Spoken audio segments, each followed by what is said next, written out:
Hey everybody, this is Mortdog, and this is our first Monday morning meta report where I'm going to kind of go over what we're seeing so far, talk about some of like the augments and some of our goals and how the set's performing, and just kind of talk to you guys. So yeah, let's dive right in.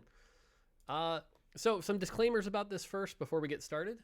These reports are sort of based on early experiences from me and some of the other writers who are playing the game, looking at things, looking at player sentiment, hearing you guys talk, stuff like that. But all of this can change before any official patches are determined. So just because I say, hey, we're seeing this right now, that might not be true in 2 days. You know, we're seeing shifts, for example, away from Mel and into Annie and things like that. So things change. Just don't take this as like a fact, that kind of thing. Anything included in this report does not mean it will be immediately acting on this, right? So for example, if I say X augment is OP, there might be a reason we can't fix it right away. It could be it's more complicated, can't be micro-patched, already touched the file, things like that. So again, this is just talking about that. And lastly, the thing is when we're looking at data, data only tells us what is, not what can be. You know, as the meta shifts, data will change. And so new discoveries can change that. And so for any of you lesser experienced players, just because you play something that has high data doesn't mean you're guaranteed a top 4. And just because you play something low data doesn't mean you're going to bot 4. So try different things, have fun. All right, let's dive right in. So on the champs and trades side, generally, this has been a pretty good launch. You know, I'm not going to say it's perfect, but as far as launches go, about as good as we could have hoped for, you know, maybe an A-. It's generally matching with a lot of our goals. You know, we're seeing late game 5 cost boards win out, which was the intent, right? The point is the journey on how to get there, what board you put together, things like that. But the gap between 5 and 4 cost specifically is a bit wide right now. The difference between, say, like a Unara 2 and a Kindred 1, pretty dang close, or an MF2 to a Senna 1, you know, things like that are not quite where we'd want them. So you might expect to see us pull down some of the 5 cost power a little. Now, not all of them, because the thing I also talked about in the early, you know, on PBE was if we're seeing the same 5 costs over and over, that means we've probably messed up somewhere. And definitely right now we're seeing champions like Fiddlesticks, Senna, and Lucian just really be all over the place too high. Now, there's other champions we're seeing really high as well, for example, like Ornn, but Ornn's a utility champion that we kind of expected to be. He's not really like carrying comps, so that doesn't bother us as much. But again, things like Fiddle, Senna, Lucian, a couple others, you know, we're just seeing them a little more often than we'd like, and not really some exploration around some of the other 5 costs, like, say, Volibear. So, yeah. A few champions right now, like throughout the entire game, aren't really worth using right now, even in the early game. Which, by the way, is one of the good things about the game. As much as the end game balance might not be perfect, the early and mid game is actually pretty good. You can tempo with a lot of things. A lot of champions are viable. There's a lot of cool strategies. But there's definitely some champions that aren't quite hitting that bar. Some examples include like Blitzcrank, Rek'Sai, Yasuo, Jinx, AD Kaisa, things like that. These are just some of the examples. So we definitely want to get a few more of those champions to be worth the purchase. And then one of the other things I want to talk about as we dig into this data and players' perceptions and how you guys are experiencing everything is that this is probably the set with the biggest divide between what's true in low elo and what's true in high elo, right? Like the way high elo is playing Yordle versus the way low elo is playing Yordle, very, very different, right? Low elo is being dominated by Yordle and verticals. Those are all doing well. Whereas high elo, you know, you see things like bilge toggling and Yordle reroll stacking and stuff like that you just don't see at the lower elo. And so when we balance, we are going to have to be careful. So as an example, if we were to buff Yordle to make it more playable in high elo, that would make low elo pretty miserable. So definitely some work to do there. But these are just kind of some of the things we're seeing. You know, Bilgewater being pretty strong, but specifically because of Lucky Doubloon, things like that. But yeah, that's kind of what we're seeing right now.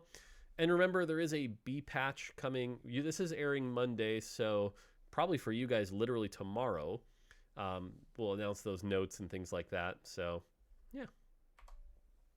Portable Forge. I mentioned, you know, we wanted to get artifacts into a good spot, and the way we would do that is look at Portable Forge and its data.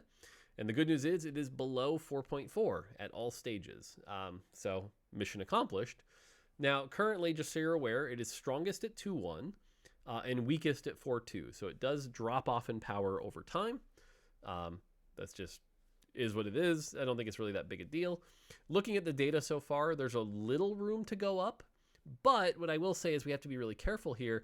If you look at augment data right now, artifact data right now, one of the things you'll see is like the numbers are all really high, right? Like this is the bottom of the chart that I put on the screen here. And like Titanic Hydra is 4.1. Why is that? Well, it's because most of the artifacts being generated in the game right now, despite the fact that this is the most picked augment in the game, are generated via Ornn. And if you are playing Ornn and survive long enough to generate artifacts, your AVP is generally higher. Like that's just a natural order of things.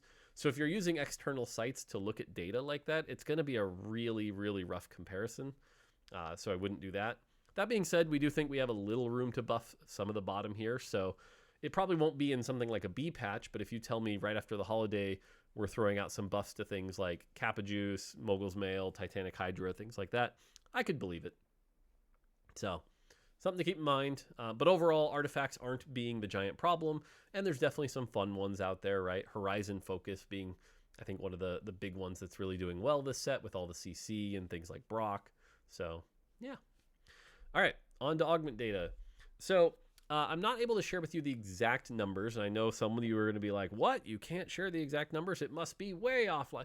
No, this is just an agreement. I can't. My hands are tied.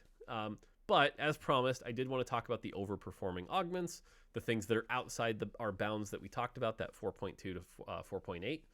And then the color coding here is which ones we're going to be acting on the B patch. So this is in order, by the way. So this is top to bottom, the best augment in the game going down.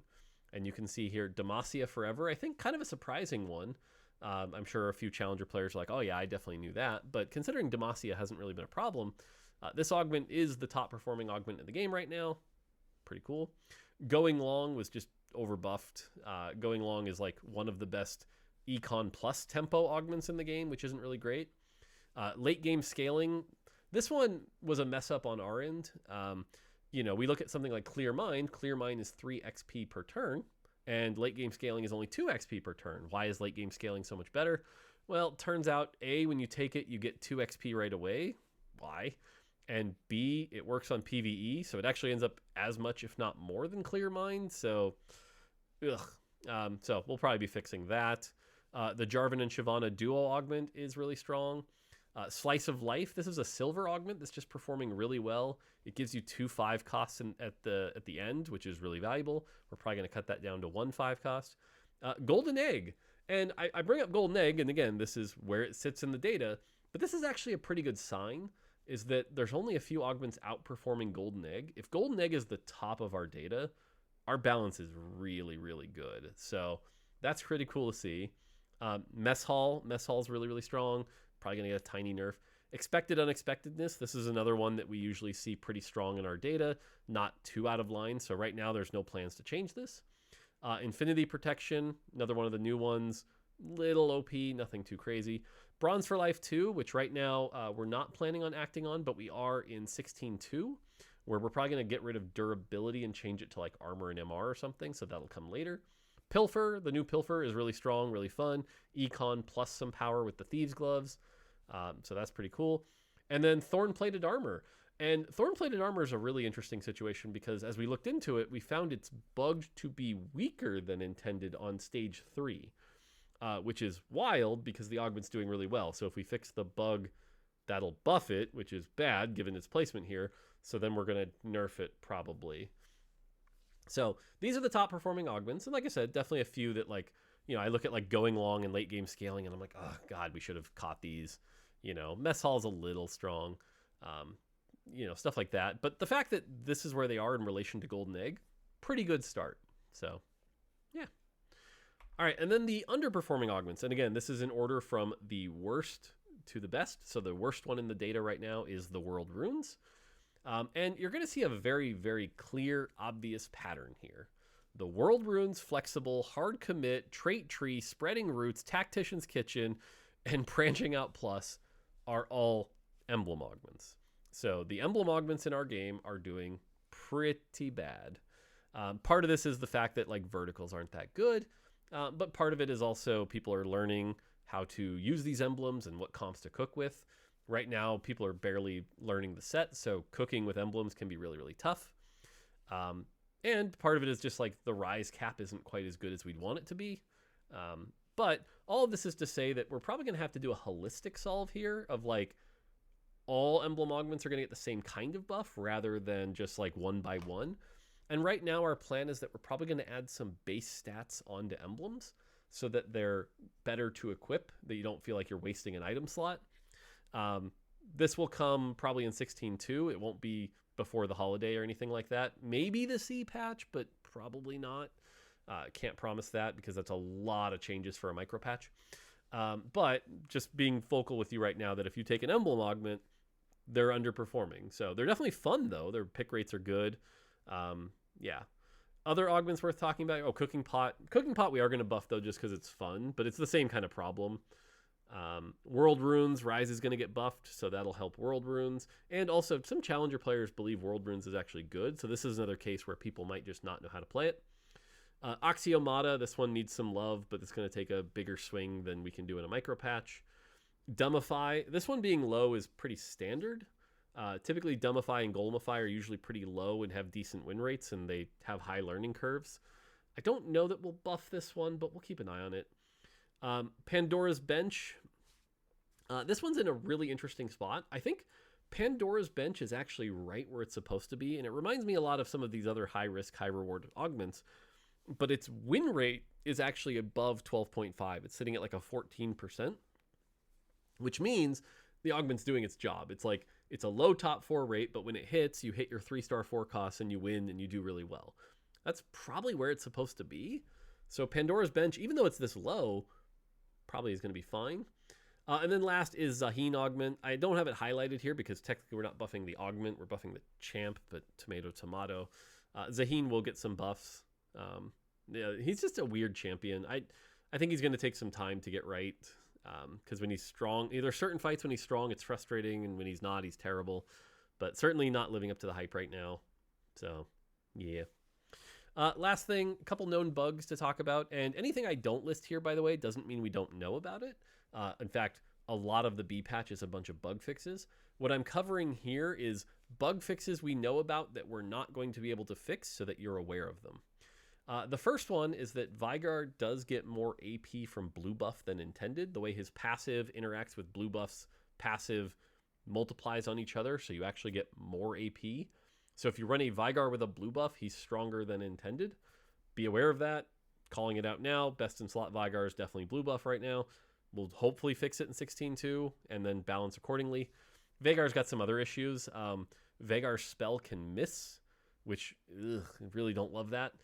We'd love to make it hit, but doing that in a B patch right before Paris, that would be way too big a balance swing. That's the kind of Froden would joke about it of like green sentence where it might just like buff him to the stratosphere, and we don't want to do that without testing.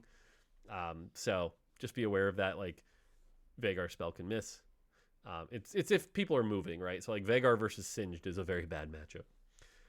Lastly, and I forget the exact case of this here, I should have written it down, but there's a time where if you're playing Yordle and then you switch out to a different trade, it can mess up with your shop UI. We're aware of this. We're going to fix it when we can. But again, can't really get it out in a micro patch. So yeah. And that's kind of it. That's the things I wanted to talk about. Again, trying to share with you known bugs, things like that. We definitely looked at all the augments on the upper and lower end. Nothing's bugged. There's no weirdness there. Nothing like Demacia Forever is not bugged or anything like that.